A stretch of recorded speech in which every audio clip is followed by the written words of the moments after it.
friends, welcome back to Faith and Arrow Homestead. My name is Jaylee and we're outside today. It is end of March and it's still really cold. We're in the low 40s today. I don't even know if it's the morning, so it might not even be 40 degrees yet. And I've been wanting to wait to do these tasks until it's warmer, but the 10-day forecast does not look promising. It's going to be cold probably until the middle of April, it's looking like. And that's fine, but I want to go ahead and get a few things accomplished, and at least the sun is kind of out today and it's a clear day. It's supposed to rain the next 4 days, so this is really kind of perfect, and I want to talk to you a little bit about how I plan on managing my beds today. We're going to do a few different tasks that involve my beds. So let's come over here and take a look at them. It's really exciting because we are starting to see things wake up in the garden. I've got some my raspberry bushes are starting to put on new growth and leaf out, which is really exciting because I love harvesting fresh new red raspberry leaves for tea and drying them. It's one of my favorite teas. So anytime I start to see this growth, I get really excited. My rhubarb has woken up. Got some strawberry plants pushing through. My elderberry bushes. I just filmed a whole beautiful thing. I explained to you so many things, I said it all so beautifully, and I had never hit record. All right. This is my 3rd year gardening. The first year I gardened, I suppressed the weeds by using a weed fabric. I stapled it to the beds, I cut out the holes for the plants, and it kept the weed pressure down. And it worked really well. I didn't have to do really any weeding that year. However, I wasn't able to amend the beds throughout the season like I like to. So the 2nd year, I got rid of the weed fabric and I grass mulched. My husband would mow the lawn and I would ask him to collect the mulch. We had like a bagger to collect the grass clippings. I would put them, or he would put them over in the chicken area. They would scratch through them. I'd wait for it to get rained on, and I would take the once they kind of turned brown and were picked through by the chickens, I would take those grass clippings and place them on the beds so that they could suppress the weeds naturally and also be some organic matter. At the end of the season last year, we did heavy leaf mulching. We have a lot of trees in our suburban area, backyard area, and not actually we don't have a single tree in this yard, but we have trees on either side of us, and they dump their leaves in our yard, trust me.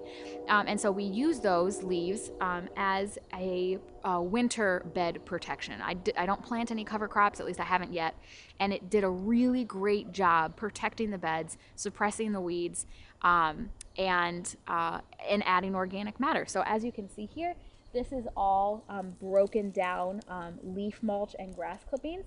And as you can see, there really aren't any weeds. Now there are a few. I can look around and see a few in my various beds. Grass came up in a few places. But for the most part, really did a great job keeping the weeds at bay over the winter season. And so now being the 3rd year, gardening, I'm still gonna stay away from the weed fabric. I don't think it's for me, at least not here in this situation. And I'm gonna continue to do the grass clippings as I did last year throughout the season to keep the weeds at bay. But I want to do something now in the early springtime to cover the beds, add a little bit more organic matter, and continue to suppress the weeds, because these beds, it's all well broken down at this point. It's not so much grass clippings as it is just soil now. It's broken down, and so I really foresee weeds becoming an issue quickly as it gets warm, because like I said, it's still very cold out, and so I feel the need to do something. So over the winter, I switched the chickens from pine shaving bedding to straw bedding. We have a great local source for it. It's a lot cheaper, so I did away with the pine shavings and I've been doing straw. And I've cleaned the chicken coop run area out a couple of times now, so I've got quite the collection of straw and chicken waste over in the chicken area. I'll take you and show you. And it's not broken down because and that's fine. That's not the point. I'm not wanting it to be broken down. I'm not adding compost to the beds. I'm adding a weed barrier. So the fact that the straw is not broken down is actually exactly what I'm looking for. So my plan today, with as much as I can, I don't think I have enough for all the beds yet, but I'm going to go through and cover as many of them as I can. Definitely the ones that I'm going to plant in first. I'm going to cover those. It's supposed to rain for the next 4 days, so that's perfect. It'll get all settled in and we'll cover the beds well. And then I'm thinking that the chicken waste will break down slowly over time and add nutrients to the bed. And when I'm ready to plant, I will just, part the straw and plant my plant, and then I can kind of close the straw in around the sides so that the weeds stay suppressed, my plants can grow, and it'll slowly add nutrients to the beds over time. I did come out and fertilize with plant tone one time a few weeks ago, and I will do that again mid-season when my plants are established. I every year so far, this is my 3rd year, so in the past 2 years, I have either started with or went in and added a composted manure, bags of it that I buy from my local garden supply store, and I don't have the money to do it this year. So I'm gonna try to get away with just using organic matter in my bed. I've worked really hard to build on the health of my beds over these last 2 years, so this is gonna be an experiment this year to see if we can get away with almost totally organic means. When I say that, I mean I'm not really adding anything. The only thing I'm adding is the plant tone organic fertilizer just twice. I'm going to see if I can get away with that. If it doesn't look to be the case, if my plants are struggling, they're turning yellow, they're not thriving, then we will revisit that. We'll cross that bridge when we get there. We could add bags of composted manure on top of the straw. I could do some bone meal. We'll see. We'll cross that bridge. I have never sent any samples off to be tested. I'm just casually backyard gardening in my raised beds back here. I haven't felt the need to do that. I've had success so far. So potentially in the future we'll do that, but I'm really excited to see how it goes this year, doing almost totally just organic matter in the beds for both weed suppression as well as fertilization of the soil. So let's go ahead and I'll take you over to the chicken area so you can see the straw that I'm talking about. And I will say I did all right, I think, is going through that a second time. That's really annoying. I hate that when I forget to hit record. So let's go take a look at this. And here's all that straw. So I've got it in the walkway over here, and I will rake that up, but the bulk of it is over here behind the chicken coop. I've got quite a bit. This is good straw here that I use to put in the nesting boxes, but as you can see over here, I mean, there's quite a bit of it, and it's been out here for a while, so it's been rained on a few times, it's been snowed on. The chickens have free range and they've picked through it, and there's quite a bit. It's kind of hard to tell, I'm sure, on camera, but I mean, there's like layers of it. It goes down pretty deep, and you can see here it's already starting to like look pretty good and broken down right here, so this will be great, I think, to add to my beds.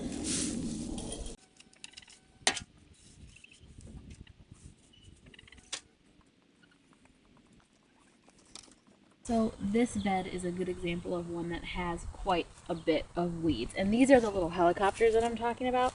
They're all over the place. They're everywhere. So I probably will do a little bit of weeding as I go along.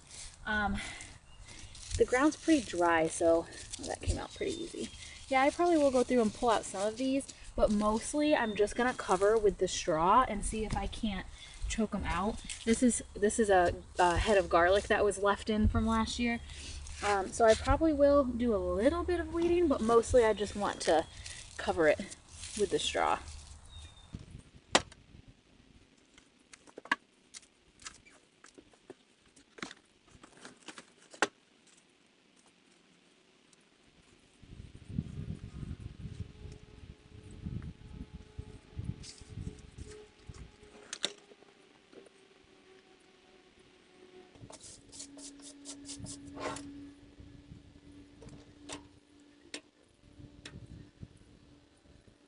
There are 2 more tasks that need to happen, one of which is happening today, one of which is not. First, we've got the cattle panel trellis. This is what I use to trellis my tomatoes, and it will continue to be what I use to trellis my tomatoes, but it's not going to stay here. We're moving it from these side beds to this back bed back here. I'm not doing that today. I don't feel like it. I will do it another day. I think it's going to be relatively easy. I have to cut off, I just have the cattle panel being held up by zip ties, so I need to cut off the zip ties lay the cattle panels down, and then get the T-posts out of the ground. I think getting the T-posts out of the ground is going to be the hardest part. Hopefully they come up easily, and then it'll just be moving the T-posts to this bed back here and putting the cattle panel back up with zip ties. I'll probably need Tom's help for that, and I just don't feel like doing it today. Not sure why, just don't. The other thing that needs to happen that I am going to do right now is start a fire. So I've got quite a bit of brush and stuff. So here's my fire pit. Oh my gosh, it's so bright. Can you even see? I can't see. Okay, here's my fire pit right here. And I've already got quite a bit of brush in there, but that's not even close to all of it. Over here behind the shed, it's so bright. Over here behind the shed, I have, can you see that? Yes, over here behind the shed, I've got so much more, a ton. I tried to burn a lot of this last year in the fall, and it was still too green. It was still too wet. A lot of that is cuttings. You can be out here, honey.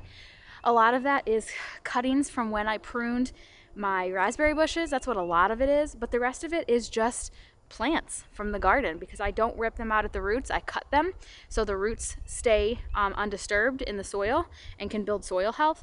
So a lot of these are just stocky, thick plants that I cut down last year, and then I've also got a lot of cardboard in the house, and I'm gonna go ahead and start a fire. But first I'm gonna turn the outside water back on. It's been off because it's been winter. I'm gonna turn it back on. I'll ask Tom if he thinks I should turn it back off again, but I want to have it on just in case, because it is pretty dry out here. It's supposed to rain the next few days, which is why I want to go ahead and do this now.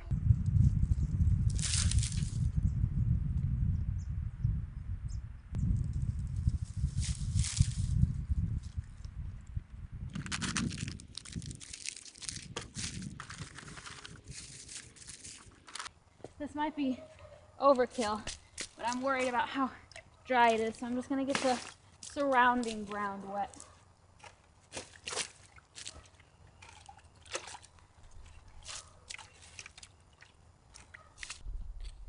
Alright, let's see if I can get this going.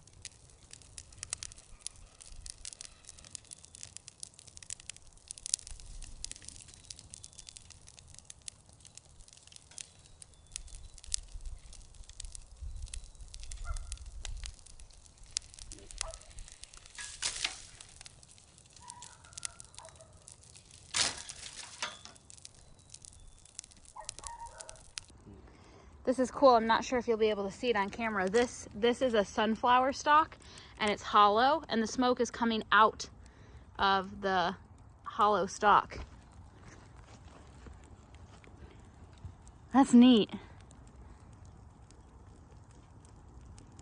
All right, you guys, well, I just wanted to take you through and show you kind of what I'm doing to prepare the garden for spring, explain to you kind of my thoughts on natural weed suppressants and fertilization, and just kind of some tasks. Hello again. So it is much later. It is probably over a week later since I last spoke to you.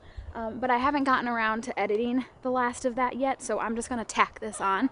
We are going to plant out some cabbage and some kale. It is not warm yet. It is 44 degrees today, but we're on our way up. And after today and tomorrow's supposed to be in the 40s too. And then after today and tomorrow, it's 50s and 60s consistently. In a few days, we do have a nightly low of 33, but then after that, the nightly lows stay consistently in the 40s. So I think it's at least safe to plant out some cabbages and some kale, and I really want to open up room in my grow room underneath my grow lights, so getting this tray out will accomplish that. So we are going to plant these. So here's the front of my garden. This bed I had onions in last year and Brussels sprouts. This bed is the bed that got taken over by those, what were they called? The white currant tomatoes. this bed got overrun with that. This year it's going to be my brassica and flower bed. So I'm going to really do my best this year to have brassicas. This is the most effort I've ever put into really trying to do that. And I'm going to try to succession sow them, have both a spring and a fall crop of them. We're gonna really try, because I have somebody that I'm working with for fermentation crocks, and I really want to get started putting out fermentation content, including cabbage and sauerkraut and things like that. So I really want to get going on this and see some success. Now, this bed was mulched with leaf and grass mulch in the fall. I have not put anything else on it. The beds back here you can see have the straw. You saw that in this same video. This doesn't have anything on it anymore, and we are starting to see some weed growth because what we mulched it with in the fall has very well broken down, and now we're just seeing soil. So I'm going to go ahead and get these brassicas planted, and I've got a little bit more straw. I cleaned out the chicken coop that same day, so it's been over a week now that straw has been out in the rain and stuff, so we're going to use that to kind of mulch in and insulate these cabbages and kale. And I've got one other little hack that I'm going to show you guys that I'm actually really excited to try. So let's go ahead and get these in the ground.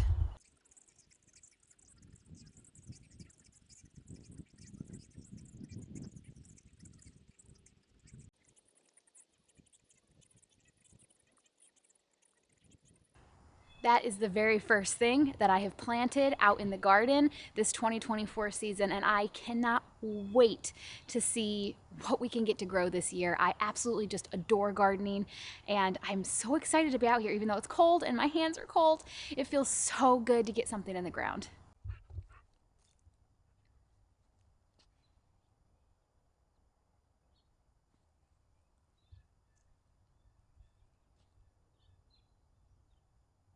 So I was going to mulch with the straw, like I said. I think I'm actually going to hold off on that. I have it right here in the wheelbarrow, and as I'm looking at it, I don't know, for some reason I'm just feeling that I shouldn't, so I'm not going to. But I do want to show you the little trick that I am going to try. You know that I've been experimenting with this whole greenhouse idea with my little tote over here, and that worked out really well. And with there's a couple of nights upcoming where it's supposed to get cold, not freezing, but close to freezing. And cabbage and kale are cold hardy, but I just don't want to run the risk. I started these from seed, and they're doing so well. They're so pretty, and I really want to see some success with this. So I want to protect them. I don't own any frost cloth or anything like that, but what I do own are a bunch of 2-liter bottles. Tom likes cherry Coke. It's his vice. And so I've got a bunch of these. I cut them in half, and I'm thinking I'm going to do like a little greenhouse thing. I am realizing that I didn't put any holes in them. Do you guys think that I should put holes in them? The warmest it's supposed to be in the next 10 days is 61. So maybe on those days I'll come out and take these off. But for the most part, I think it's going to be okay. And if I come out here and they're wilting or they're not looking good, then I'll reassess this. But yeah, I had the thought that I would just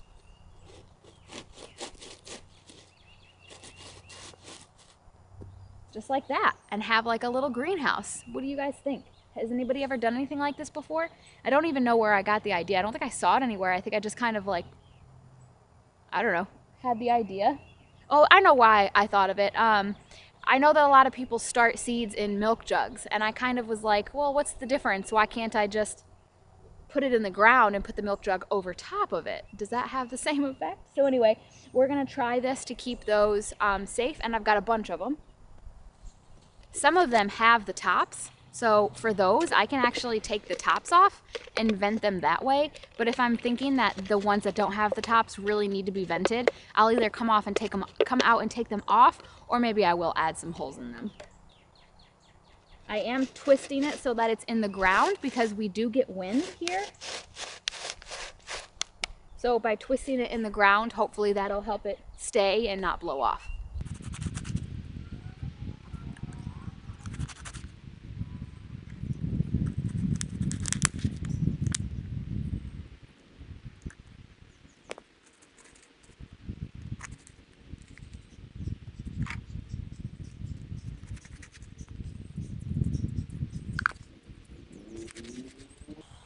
Okay, I'm actually really excited about this. What a cool experiment. I'm really stoked to see if this works. We shall see. All right, you guys. Well, thank you so much for hanging out with me today. Well, I guess these last few days as we've been out here working on different tasks. Listen to how alive it is out here.